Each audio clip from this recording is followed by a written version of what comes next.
레위기 17장 11절 말씀 한 절입니다. 레위기 17장 11절 말씀 한 목소리로 읽겠습니다. 육체의 생명은 피에 있음이라. 내가 이 피를 너희에게 주어 제단에 뿌려 너희의 생명을 위하여 속죄하게 하였나니 생명이 피에 있으므로 피가 죄를 속하느니라. 아멘.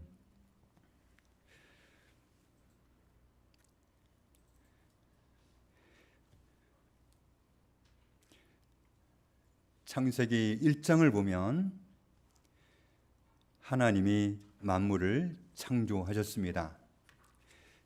그리고 창조하신 맨 마지막에 우리를 하나님의 형상대로 만들기로 계획을 하시고, 그리고는 우리에게 지으신 모든 것을 다스리게 할 계획을 갖고 계셨습니다. 그리고 그 계획대로 하나님은 하나님의 형상대로 우리를 창조하셨습니다. 남자도 여자도 다 하나님이 하나님의 형상대로 지으셨습니다. 우리는 이 말씀을 보면서 이런 오해를 할 수 있어요. 아담과 하와를 하나님이 지으셨다는 것은 인정하는데 우리는 아니지 않나요? 우리도 하나님이 지으셨나요? 그렇게 생각할 수 있겠죠? 그러면 우리는 하나님이 지으신 게 아닌지, 아니면 우리도 하나님이 지으셨는지 시편 139편 말씀을 보면 알 수 있습니다. 주께서 내 내장을 지으시며 나의 모태에서 나를 만드셨나이다. 내가 주께 감사하옴은 나를 지으심이 심히 기묘하심이라. 주께서 하신 일이 기이함을 내 영혼이 잘 아나이다. 보셨죠? 하나님이 우리 어머니의 모태에서 우리를 하나님이 지으셨습니다.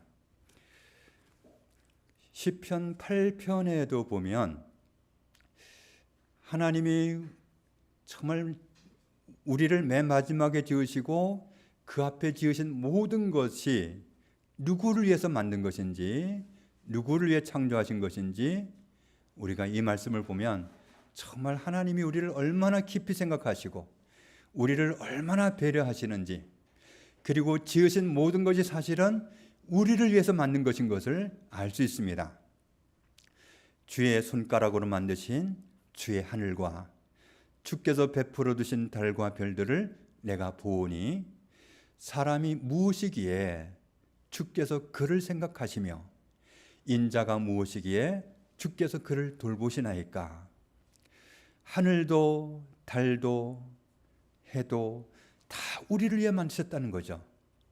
어쩌면 이렇게 하나님이 깊이 생각해 주시는지,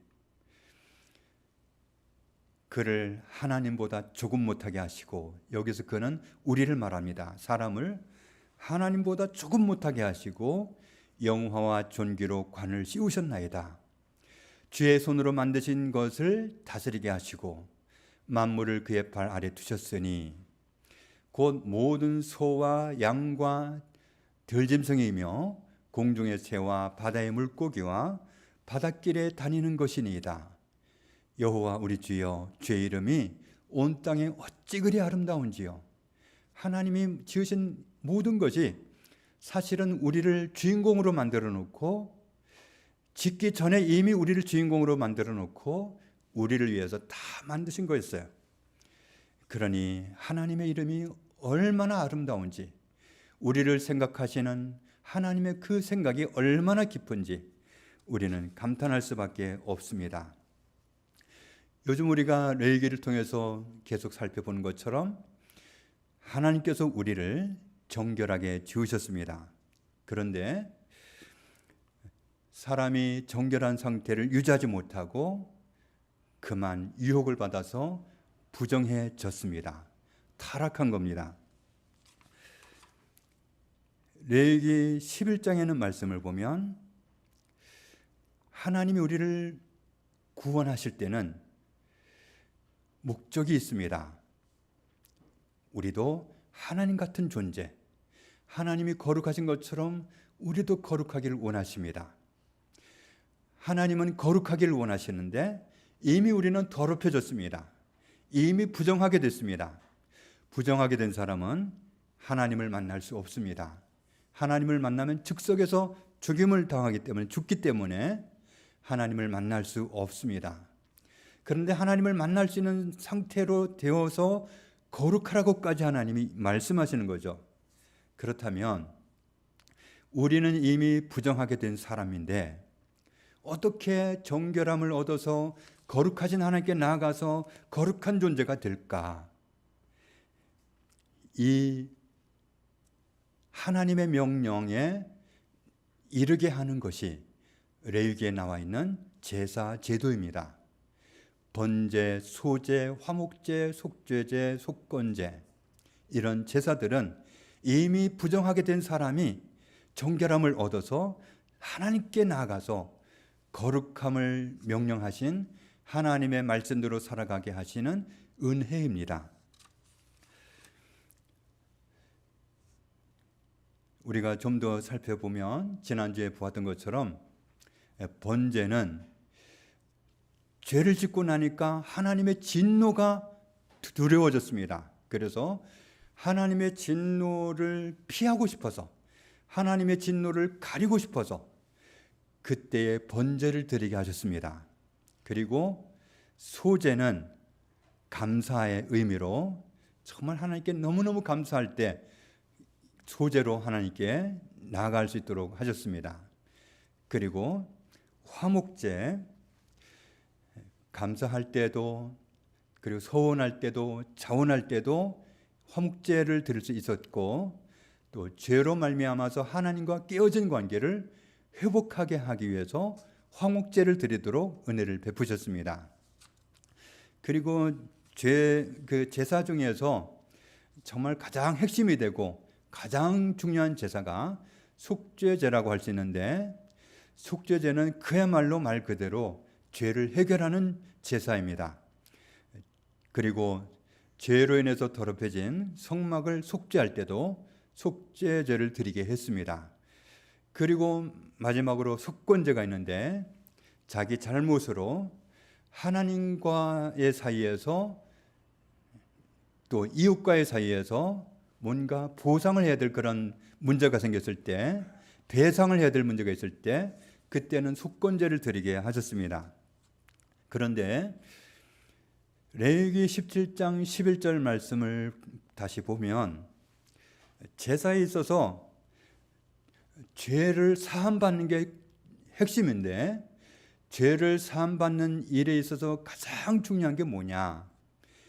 육체의 생명은 피에 있음이라. 내가 이 피를 너희에게 주어 제단에 뿌려 너희의 생명을 위하여 속죄하게 하였나니 생명이 피에 있으므로 피가 죄를 속하느니라. 하나님께 죄사함을 받는 정말 대원칙이라고 할 수 있는 그런 말씀이에요. 죄사함을 받으려는 사람이 지정하신 짐승을 데리고 성소로 나갑니다. 그러면 제사장 앞에서 그 짐승 머리에다 손을 얹고 그걸 안수라고 하죠. 그리고 자기의 죄를 나열합니다. 그러면 자기의 죄가 나열을 하면 그 짐승의 죄가 돼버려요. 짐승한테 전가시키라는 거죠. 그렇게 하고 나서 자기 대신 죄인이 된 짐승을 잡고 죽이고, 짐승이 죽으면서 흘린 피를 제사장에게 줍니다. 그러면 제사장은 그 피를 가지고 성소에 들어가서 하나님께 드리고, 아무개가 자기 죄를 용서받고 싶어서 이 짐승을 죽였습니다. 이 피를 받으시고, 죄인을 위해서 이 짐승이 대신 죽었으니까 이 피를 받으시고 이 죄인을 용서해 주십시오. 제사장이 이렇게 기도하는 겁니다. 그러면 하나님은 그 짐승의 피를 받으시고 그 죄인을 용서해 주시는 거예요. 그러면 하나님께서 용서해 주셨기 때문에 이제 죄인이 아니라 의인으로, 정결함을 얻은 사람으로 거룩하신 하나님을 뵐 수 있는 자격이 주어지는 겁니다. 육체의 생명이 피에 있었고 방금 하나님께 드려진 그 짐승이 흘린 피는 적당히 흘린 피가 아니라 한 방울 찍은 피가 아니라 그 짐승이 죽으면서 흘린 피였습니다. 좌우간 죄는 죽어야 끝나는 겁니다. 그런데 사람이 죽으면 살지를 못하고 하나님과 영원히 끝나버리니까 짐승을 대신 죄인 만들어서 대신 죽게 하고 그 피를 받으시고 용서해 주시는 그런 은혜를 하나님이 주신 겁니다. 그래서 피는 죽음의 상징이었고 생명의 상징이었습니다. 한 사람을 대신해서 한 짐승이 피 흘려 죽은 거죠. 육체의 생명은 피에 있다. 그래서 내가 이 피를 너희에게 주어 제단에 뿌려 너희의 생명을 위하여 속죄하게 하였나니 생명이 피에 있으므로 피가 죄를 속하느니라. 속죄하게 하였다 그랬는데 속죄하게 했다는 말이 원어로 보면은 덮다, 진정시키다, 화해하다, 속죄하다, 덮어지다, 가리워지다 그런 뜻입니다. 피 흘리는 제사로 나아가야 죄사함 받을 수 있다는 사실을 거듭 확인할 수 있는 말씀이 히브리서 9장 22절입니다. 같이 읽겠습니다. 율법을 따라 거의 모든 물건이 피로써 정결하게 되나니 피 흘림이 없은즉 사함이 없느니라. 피의 제사가 아니면 죄사함을 받을 수 없다. 피는 죽음의 상징이에요. 죄인이 죽어야 되는데 이 죄인 대신에 다른 짐승이 죽었어요. 그 죽은 피를 가지고 하나님께 나가서 드리면 이 죄인을 용서해 주셔요. 대신 죽었기 때문에 그렇게 받아주신 겁니다. 피의 제사로만 부정한 사람이 정결함을 얻을 수 있기 때문에 하나님의 아들 예수 그리스도께서 우리를 구원하실 때도 어떻게 구원해 주셨는지 같이 읽습니다. 우리는 그리스도 안에서 그의 은혜의 풍성함을 따라 그의 피로 말미암아 속량 곧 죄사함을 받았느니라. 예수님이 우리 죄를 위해서 죽으실 때 피를 엄청 쏟으셨습니다. 죽기까지 쏟으셨습니다.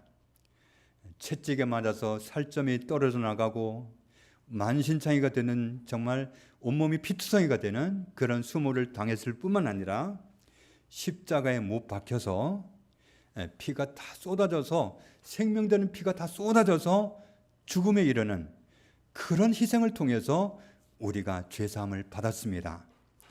그러니까 죄사함은 피가 없으면 있을 수가 없는 거죠.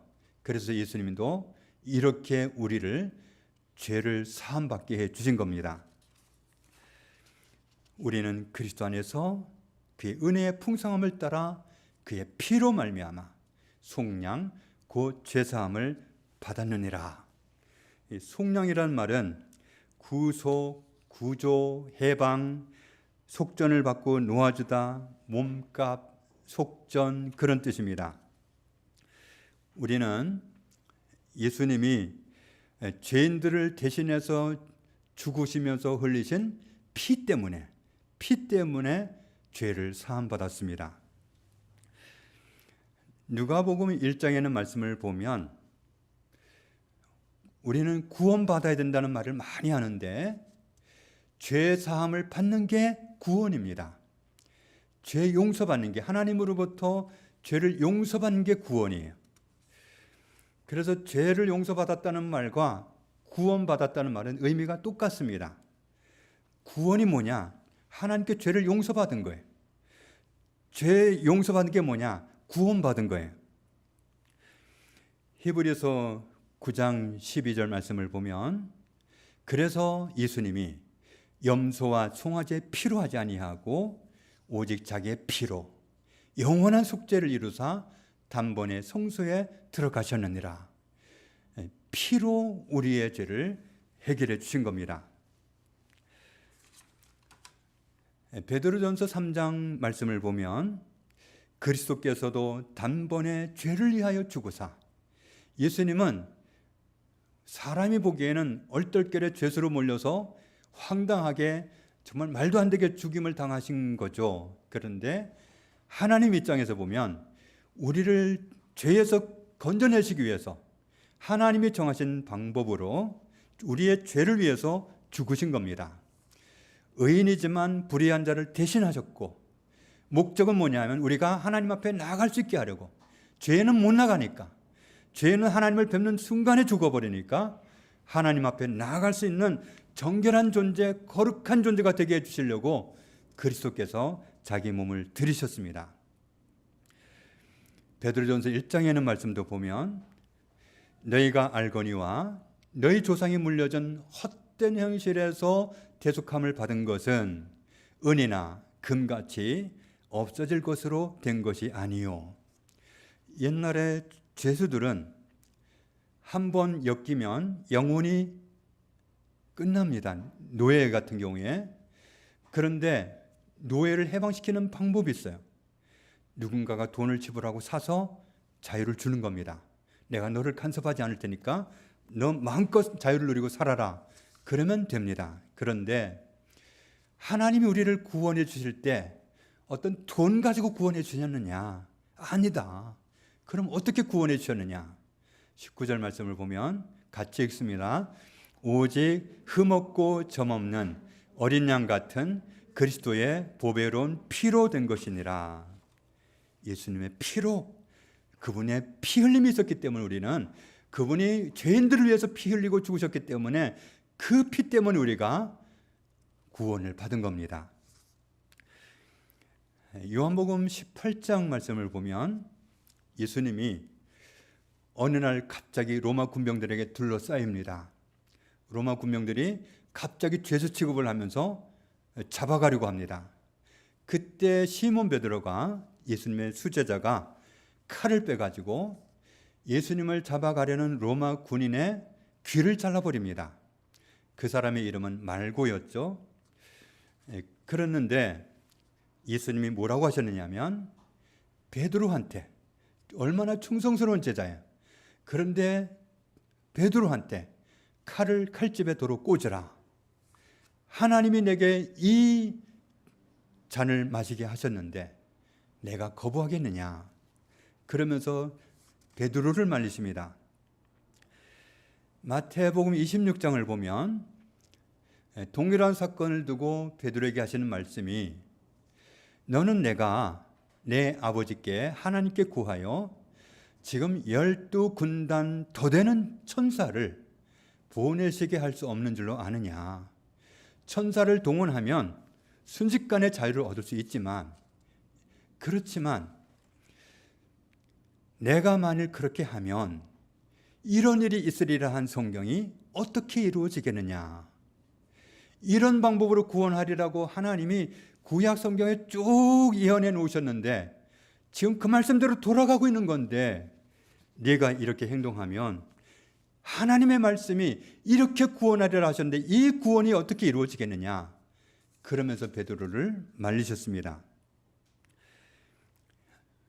예수님이 우리를 위해서 십자가에서 그래서 피 흘리고 죽으셨던 겁니다. 예수님이 십자가에서 확실하게 죽으셨다는 증거가 있습니다. 무슨 증거가 있느냐면 요한복음 20장을 보면 도마라는 사람이 소문을 듣습니다. 가까이 있는 제자들이 자꾸 말하기를 예수님이 부활하셨어 그러는 거예요.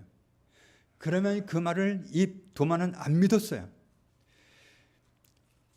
정말 그분이 부활하셨다면 내가 내 손으로 확인해보고 내 눈으로 확인해보기 전에는 난 안 믿어. 난 말만 듣고 못 믿겠어. 이렇게 말합니다. 이 얘기는 뭐냐 하면 예수님이 확실하게 죽으셨다는 거예요. 죽은 사람이 어떻게 살아나느냐는 거예요. 도마의 말을 보면 예수님이 확실하게 죽으신 거예요. 그리고 예수님이 그렇게 죽으시리라는 것은 이사야 선지자를 통해서 이미 말씀하신 거였어요. 하나님이 온 인류를 죄 가운데서 구원하시는데 어떻게 구원하시느냐를 그냥 하나님이 갑작스럽게 이런 방법을 써서 구원하신 게 아니라 구세주를 이런 방법으로 보내고 구세주가 이런 방법으로 구원하리라는 것을 성경에 정말 많이 나와 있어요. 시편, 이사야, 정말 성경 곳곳에 나와 있어요. 그러면 사람들은, 특히 유대인들은 구세주를 약속받은 사람들이니까 구세주가 오실 것을 기대해요. 그러면 구세주가 어떻게 오신지를 알았으면 안 놓칠 거 아닙니까? 구세주가 오신다는 그 말만 듣고 나머지는 세세하게 기억을 못하는 거예요. 붙잡지를 못한 거예요. 구세주가 어떤 희생을 통해서 구원하리라는 거. 그 사람들은 정말 구세주가 하늘에서 오시는데 짜잔하고 나타나셔서 이놈들! 그렇게 할 줄 알았어요. 그게 아닌데 하나님이 보내시는 구원자는 온 인류의 죄를 담당하고 죽으시기 위해서 오시는데 그렇게 구원하려는 게 예언되어 있는데도 불구하고 건성으로 듣고 유대인들은 지금도 구세주를 기다리는 사람이 대부분입니다. 이미 구원하신 지가 언젠데 그가 찔림은 우리의 허물 때문이요 그가 상함은 우리의 죄악 때문이라. 그가 징계를 받음으로 우리는 평화를 누리고 그가 채찍에 맞음으로 우리는 나음을 받았도다. 우리는 다 양 같아서 그릇 행하여 각기 제 길로 갔거늘 여호와께서는 우리 모두의 죄악을 그에게 담당시키셨도다. 우리를 죄에서 구원해서 정결하게 하시기 위해서 바로 이 방법으로 구원하실 것을 말씀하신 겁니다. 그래서 예수님이 하나님의 방법대로, 죄사함의 하나님의 대원칙의 방법대로 피 흘리고 죽으셔서 우리를 구원해 주셨습니다. 사도행전 7장에 보면 성 밖으로 내치고 그랬는데 스데반 집사님을 성 밖으로 내쳤다는 얘기입니다. 돌로 쳐 죽였는데 그때 이 유대인들은 사람을 죽이고 싶다고 아무렇게나 죽일 수 없고 증인이 있어야 되는데 증인들이 옷을 벗어서 살기가 등등한 사울이라는 청년 발 앞에 두었습니다. 그렇게 해서 스데반을 죽였는데 이 사울이라는 사람, 바울이라는 사람이 왜 그렇게 못된 짓을 했느냐? 왜 스데반을 그렇게 죽게 하고 죽음으로 몰아가고 또 사도행전 8장에도 보면 스데반이 죽는 것을 마땅히 여겼다. 그날의 예루살렘에 있는 교회의 박해가 너무 컸기 때문에 사도들 말고는 모든 성도들이 유대로 사마리아로 모든 땅으로 다 흩어져야 했다. 바울은 교회를 잔멸하려고 했고 아주 혹독하게 박해를 했습니다. 스데반은 죽었고 그를 아끼는 사람들이 울었습니다. 사울이 교회를 잔멸하려고 했고 아무 집에나 들어가서 남자든 여자든 끌어다가 그리스도인이면 옥에 넘겼습니다.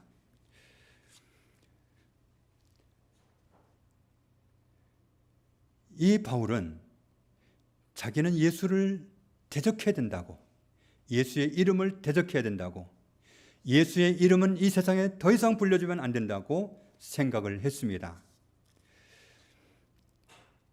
그래서 예루살렘에서 이런 일을 행하고 대제사장들에게서 고난을 받아가지고 많은 성도를 옥에 가두고 또 죽일 때에 자기가 정말 죽여야 된다고 바울은 찬성 투표를 했고 모든 회당에서 여러 번 형벌하고 그리스도인들을 신문하는데 강제로 모독하는 말을 하게 합니다. 예수님을 욕하게 하고 예수님을 아주 모독하는 말을 하게 해서 그 사람이 배교하도록 이끕니다. 그리고 이 믿는 사람들에 대해서 심히 격분하고 외국까지 찾아다니면서 적극적으로 박해를 했습니다. 그러면 바울이 왜 그렇게 박해자로 살았을까? 그것은 예수님이 확실하게 죽으셨기 때문입니다. 예수가 죽었다는 사실은 온 세상이 아는데, 나도 아는데, 죽은 사람이 부활해? 이런 사기꾼들, 죽은 사람이 어떻게 살아나? 이 사기꾼들은 없애버려야 돼. 이렇게 생각한 거예요. 예수님이 온 인류의 죄를 담당하고 죽으실 것이 성경의 구약 성경에 다 예언되어 있는데, 그 약속 때문에 메시아를 기다린다는 사람들이 이렇게 오셔서 이렇게 구원하리라는 말씀을 다 놓쳐버리고 짜잔하고 오시는 헛된 구세주를 기다리면서 진짜 구세주를 십자가에 못 박아 죽이고, 이제 그분이 우리의 죄를 위해 죽으셨는데 부활하셨다고 증거하니까 지어낸 말이 아니라 목격하고 증거하는 말을 하는 건데, 이런 사기꾼들이 있나? 그래서 그리스도인들을 그렇게 박해했던 겁니다. 그랬던 바울이 성경에 이렇게 나와 있고, 심지어는 예수님이 제자들에게 나는 너희들의 죄를 위해서 고난당하고 죽어야 되고 제3일에 살아날 것을 말씀해 주셨습니다. 그런데도 제자들 중에 아무도 이 말씀을 기억한 사람이 없었습니다. 사도행전 9장에 보면 사울이 예수님의 제자들에 대해서 여전히 위협과 살기가 등등해서 대제사장에게 가가지고 다메섹 여러 회당에 가져갈 공문을 받아가지고는 그리스도를 따르는 사람들, 그리스도가 부활했다고 하는 사기치는 사람들을 만나면 남자든 여자든 다 잡아오리라. 그리고 갔습니다. 길을 가다가 다메섹에서 갑자기 하늘로부터 피할 수 없는 빛에 노출이 됩니다. 그리고 거기서 엎드려져 버립니다. 빛이 너무 강렬했기 때문에 빛 앞에서 넘어지는데, 그리고 소리가 들립니다. 사울아, 사울아, 네가 어찌하여 나를 박해하느냐? 그래서 여쭈었죠. 주여 누구시니까? 나는 네가 박해하는 예수라. 그리스도인들이 사기친 줄 알았는데 예수님을 자기 눈으로 본 거예요. 그래서 바울이 이때부터 완전히 바뀌어서 예수님이 우리 죄를 위해 죽으셨고 부활하셨다는 사실을 증거하는데 목숨을 걸었습니다. 바울처럼 고난 많이 받은 사람도 없어요. 왜 그렇게 고난 받으면서 특히 동족들한테 그렇게 미움받고 여러 번 죽임당할 뻔까지 했는데, 그러면서도 예수님이 우리 죄를 죽으셨다, 예수님이 부활하셨다, 이 진리를 계속 외쳤느냐 하면, 자기도 아닌 줄 알았는데 부활하신 예수를 만나고 보니까 자기가 속은 거고 자기가 몰랐던 걸 알았기 때문에 예수 모르면 죄사함이 없고, 예수 모르면 구원이 없고, 예수 모르면 정결함을 얻을 길이 없고, 부정한 인간은 지옥에 가기 때문에 이걸 두고 볼 수 없으니까 안타까운 마음으로 자기가 어떤 핍박을 받더라도 어떤 고난을 받더라도 나도 옛날에 몰라서 그렇게 박해했는데, 그러면서 박해를 무릅쓰고 그리스도를 증거하면서 살았던 겁니다. 지금부터는 레위기에 나와 있는 각각의 제사를 드릴 때 어떤 제물을 드릴 수 있었는지 하나하나 살펴보도록 하겠습니다. 먼저 번제를 드릴 때는 소를 드릴 수 있었을까요? 있었습니다. 수소면 됩니다. 그러면 양은 될까요? 양도 됩니다. 그런데 순양이어야 됩니다. 그럼 염소는 될까요? 염소도 되네요. 근데 순염소여야 됩니다. 그러면 비둘기는 될까요? 비둘기는 피가 얼마나 난다고요, 그렇죠? 근데 비둘기도 받아주십니다. 자, 그럼 곡식은 될까요? 죄사함을 받기 위해서 나아가야 되는데 곡식 가루로 흰 가루를 가지고 하나님께 드리면 받아주실까요? 피가 없기 때문에 안 되는군요. 소제는 어떤 제물을 드려야 되는지, 소제에는 반드시 드려야 되는 제물이 있습니다. 그건 고운 가루와 소금은 꼭 드려져야 했습니다. 그리고 드려도 되고 안 드려도 되는 게 있었는데 그것은 기름과 유향이었습니다. 기름은 의심의 소재에는 넣을 수가 없었습니다. 그리고 절대로 드려서는 안 되는 것이 있었는데 누룩과 꿀은 소재 제물에 절대로 들어갈 수 없었습니다. 그러면 화목제 같은 경우에는 소는 암소든 수소든 받아주셨어요. 그럼 양은 양도 다 받아주셨습니다. 암양이든 수양이든 다 됩니다. 염소, 암수 다 됩니다. 비둘기 안 되네요. 곡식으로 안 되네요. 자, 그 다음에 좀 쉬운 것부터 먼저 하도록 하겠습니다. 순서는 속죄제가 나와 있지만 속건제부터 먼저 보겠습니다. 속건제는 하나님께 드릴 수 있는 게 많지가 않았습니다. 양만 가능했어요. 수양만 속건제 제물로 드릴 수 있었고 다른 건 아무것도 안 됐습니다. 그러면 그 다음에 제사 중에 죄를 사함받는 제사가 가장 중요하니까 속죄제가 가장 중요한데 속죄제 같은 경우에는 어떨까요? 소 되네요. 수소면 됩니다. 양은 암양이 되네요. 염소는 암염소나 수염소나 됐습니다. 그러면 비둘기는 비둘기도 받아주시네요. 이 레위기 5장 7절을 보면 형편이 소를 드릴 형편도 안 되고 양을 드릴 형편도 안 되고 염소 드릴 형편도 안 되고 그런 사람에게는 비둘기를 드리게 해주셨어요. 죄사함이 가장 중요한 건데 비둘기를 가지고 나가면 죄를 사함받게 해주셨습니다. 그런데 그 다음이 문제네요. 비둘기도 드릴 수 없는 형편에 있는 사람이 있을 거 아닙니까? 5장 11절을 보니까 정말 형편이 비둘기도 드릴 수 없는 사람은 가루도 드리면 죄를 용서해 주셨습니다. 이게 무슨 얘기입니까? 하나님께서 스스로 죄사함의 대원칙을 깨버리신 거예요. 가루는 죄를 용서받을 수 있는 제물이 아니잖아요. 그런데 죄는 사함받고 싶은데 도저히 형편이 안 되는 사람은 가루를 가지고 나가도 곡식을 드려도 그걸 받으시고 죄를 용서해 주셨어요. 그렇다면 하나님이 원하는 게 뭐냐?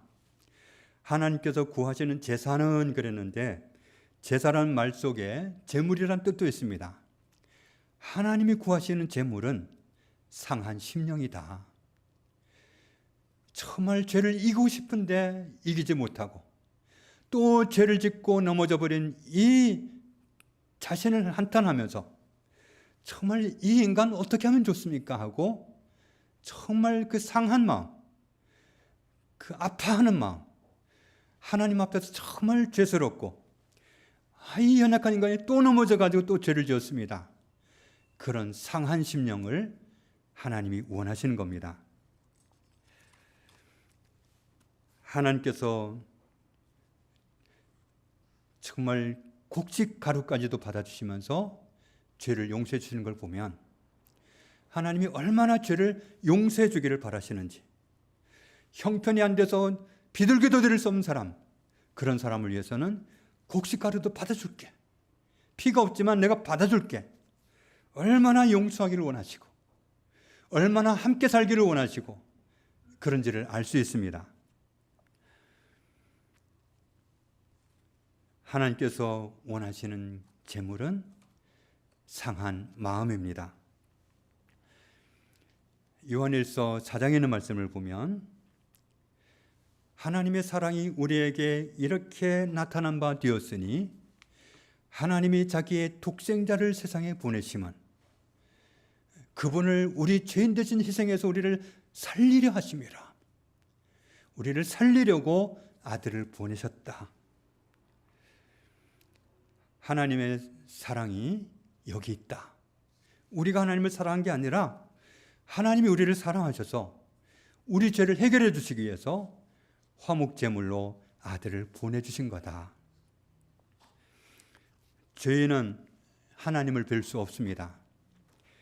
하나님이 우리의 생명이신데 생명 되신 하나님을 뵙지 못한다면, 생명 되신 하나님과 함께 있지 못한다면 그 사람은 생명이 없는 사람이고 그 사람은 멸망할 사람입니다. 물론 하나님 없이도 이 세상은 어떻게 살아낼지 몰라요. 그렇지만 우리 인생이 이 세상이 전부가 아니지 않습니까? 요한계시록 20장에 있는 말씀을 보면 하나님의 생명책에 이름이 기록되지 못한 사람은 지옥에 던져집니다. 하나님을 모시지 못한 사람은 생명이 없는 사람입니다. 생명이 없으면 생명책에 기록이 안 되는 거예요. 천국에 들어갈 수 없어서 정말 가서는 안 될 곳, 영원한 지옥 불못으로 던져지게 되어 있습니다. 죄 사함을 받는 게 구원인데 하나님으로부터 죄 사함을 받으셨습니까? 구원 받으셨습니까? 지금 당장이라도 우리 주님이 부르시면 천국에 갈 수 있습니까? 지금 삶을 정리하고 와라 그러면 천국에 들어갈 수 있으시겠어요? 사실 지금 드렸던 질문은 좋은 질문은 아닙니다. 구원 받으셨습니까? 지금이라도 천국에 갈 수 있습니까? 이런 제목은 좋지가 않습니다. 더 좋은 표현은 이렇습니다. 구원받은 사실을 압니까? 천국에 갈 수 있다는 사실을 압니까? 이렇게 묻는 게 더 좋을 것 같습니다. 왜냐하면 죄사함 받는 것이 구원이잖아요. 그리고 죄사함 받은 사람이 천국을 갈 수 있잖아요. 그런데 골로새서 1장 말씀을 보면 같이 읽습니다. 그 아들 안에서 우리가 속량 곧 죄사함을 얻었도다. 우리는 예수님의 희생을 통해서 이미 죄사함을 얻었어요. 내가 얻어야 되는 게 아니라 이미 얻었어요. 인정만 하면 돼요. 아, 하나님이 이미 나를 죄를 용서하셨구나. 하나님이 이미 나를 죄에서 해방하셨구나. 알면 되는 거예요. 골로새서 2장에 있는 말씀도 보면은 범죄와 육체의 모할례로 죽었던 너희를 하나님이 그리스도와 함께 살리시고 우리의 모든 죄를 사하시고 우리의 모든 죄를 예수님을 통해서 용서하셨어요. 죄를 용서받았으니까 구원받은 거잖아요. 구원받았으니까, 죄를 사함받았으니까 천국 갈 수 있잖아요. 하나님을 만날 수 있잖아요. 하나님을 모시고 살 수 있게 됐잖아요. 그래서 에베소서 2장에 이렇게 말씀하는 겁니다. 같이 읽습니다. 너희는 그 은혜에 의하여 믿음으로 말미암아 구원을 받았으니 이것은 너희에게서 난 것이 아니요 하나님의 선물이라. 우리는 하나님의 은혜로 이미 죄사함을 받았습니다. 구원을 받았습니다.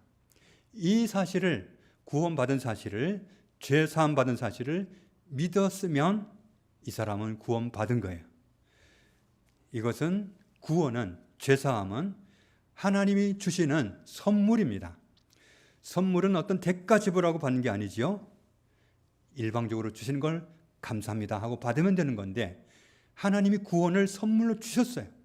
구원해 놓으시고 내가 너를 이미 구원했다고 말씀하시는 거예요. 오늘 레위기 17장 11절에 제3의 원칙은 피의 제사였습니다. 부정한 아브라함의 자손들에게 정결함을 얻고 거룩하신 하나님께 나아가서 거룩한 성도로 살게 하시기 위해서 하나님께 나아갈 수 있도록 피의 제사를 허락하셨습니다. 그래서 내가 죽어야 마땅하지만 죄 없는 짐승을 대신 죽여서 그 피를 가지고 나아가면 죄를 용서해 주시고 받아주셨습니다. 모든 사람이 근본적으로 제사함을 받는 것은 하나님의 아들 예수 그리스도를 통해서 받습니다. 지금 우리뿐만 아니라 구약시대를 살았던 아담이든 하와든 아브라함이든 요셉이든 누구든 예수님의 피로 제사함 받은 거예요. 모든 사람의 죄를 위해서 그리스도가 피 흘리고 죽으셨기 때문에 모든 사람은 예수님 때문에 구원받은 겁니다. 로마서 5장을 보면 죄 없으신 하나님의 아들이 죄를 이겨낼 수 없는 연약한 우리를 위해서 대신 죽어주셨습니다. 그래서 이렇게 말씀하죠. 같이 읽습니다. 그러면 이제 우리가 그의 피로 말미암아 의롭다 하심을 받았으니 더욱 그로 말미암아 진노하심에서 구원을 받을 것이니. 우리는 예수님의 희생을 통해서 죄사함을 받았습니다. 예수님의 피 흘리고 죽으심이 순전히 우리 죄를 위해서였기 때문에 그 은혜로 죄사함을 받았고 의인이 되었습니다.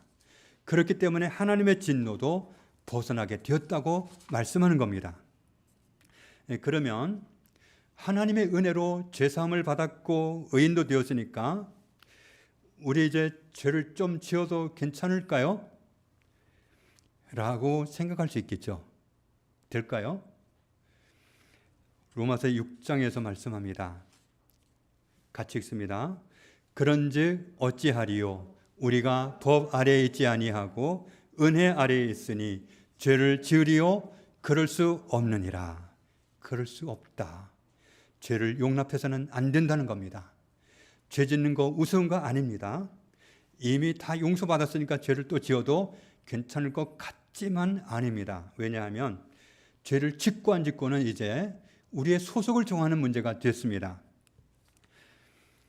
너희 자신을 종으로 내주어 누구에게 순종하든지 그 순종함을 받는 자의 종이 되는 줄을 너희가 알지 못하느냐. 혹은 죄의 종으로 사망에 이르고 혹은 순종의 종으로 의에 이르느니라. 하나님은 우리가 하나님과 함께 살아가는 거룩한 하나님의 사람이기를 원하십니다. 거룩함에 이르라. 거룩함에 이르라. 전에는 정말 죄 짓는 데다 내 몸을 제공했었지만 이제는 다르다. 거룩함을 얻었지 않느냐. 거룩함을 얻었으니까 이제는 거룩함을 살아라. 우리는 거룩합니다. 우리의 출발은 죄인이 아닙니다. 이 죄인이 어떻게 거룩하게 삽니까? 그렇게 말하면 안 되고 그리스도의 공로로 거룩해졌습니다. 거룩을 유지하는 겁니다. 어떻게 유지합니까? 순종함으로, 따라감으로 됩니다. 우리 연약한데요? 수시로 넘어지는데요? 하려고 해도 안 되는데요? 그래서 성령님이 와 계십니다. 성령님 도와주세요. 정말 이게 안 됩니다. 이게 입인지 하수건인지 모르겠습니다. 왜 이렇게 입이 더러운지 모르겠습니다. 정말 좀 고쳐주십시오. 정말 이 욕짓거리 안 하고 싶습니다. 성령님께 도움을 요청하면 확실하게 도와주십니다. 우리는 핑계할 수 없습니다. 사람이 어떻게 거룩하게 삽니까? 그건 대드는 거예요. 도와주시려고 성령님 보내주셨는데, 성령님께 도움을 요청하면 얼마든지 도와주시는데 성령님 도와주세요. 우리는 도움을 받으면서 그렇게 살아가야 맞습니다. 하나님은 우리가 거룩하기를 원하십니다. 예수 그리스도의 공로로 우리는 거룩함을 얻었습니다. 거룩함을 얻었기 때문에 거룩함의 삶을 살아가기 시작해야 됩니다. 성령님의 도움을 받아서 그렇게 해야 되는 겁니다. 피의 제사로만 하나님을 뵐 수 있는 것이 대전제였지만 하나님은 우리를 정말 용서하고 싶고 정말 함께 살고 싶고 정말 복주고 싶어서 아브라함의 자손들에게 명령하실 때 곡식 제사로도, 형편이 될 때는 곡식 제사로도 말도 안 되게 하나님이 받아주셨습니다. 정말 우리와 함께 살기를 원하시고 정말 우리를 복주기 원하시고 그런 하나님이 우리에게 은혜를 베푸셨습니다. 예수님의 피로 거룩함을 얻은 성도답게, 하나님의 자녀답게 하나님께 순종하면서 정말 거룩함의 삶을 살기 시작하는 우리 모두가 되기를 주님의 이름으로 축복합니다. 아버지 감사합니다. 예수 그리스도의 피로 우리 허다한 죄를 다 씻어주시고 거룩하다, 의롭다 하시는 하나님 감사합니다. 우리는 예수님의 피로 죄를 사함받았습니다. 예수님의 피로 거룩함을 얻었습니다. 이제 우리에게 정해주신 그 위치에서 살아가기 시작하기를 원합니다. 거룩함, 그 자리에 늘 있을 수 있도록 성령님 도와주옵소서. 예수님 이름으로 기도합니다.